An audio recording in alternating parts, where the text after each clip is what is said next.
bagong taon, dagdag gastos. Yan po ay kung naninigarilyo kayo o umiinom. Enero 1 kasi ipatutupad ang ikalawang round ng dagdag buwis.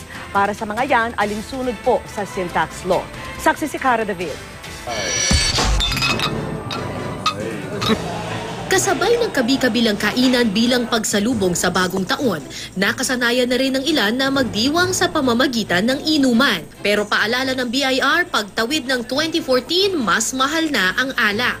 Gayon din ang sigarilyo dahil sa ikalawang round ng pagtataas ng buwis dito, alinsunod sa sin tax law.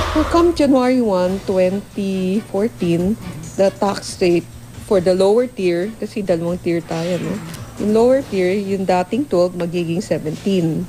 Yung dating 25, magiging 27.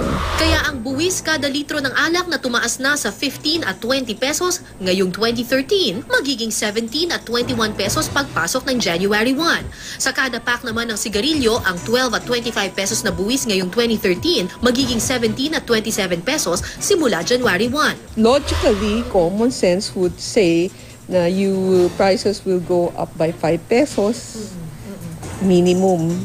Bad news yan sa magkakaibigang Eddie, Rogelio at Danilo na regular daw kung mag-inuman. Tuwing kailan po kayo umiinom? Isang linggo po. Hindi lang po isang linggo, araw-araw po ako uminom. Araw-araw kayo umiinom? Ano po iniinom ninyo? Gin lang. Magkano po yung cash ninyo sa isang linggo? 500. 500. Magkano pong ginagastos ninyo para sa pambili ng alak?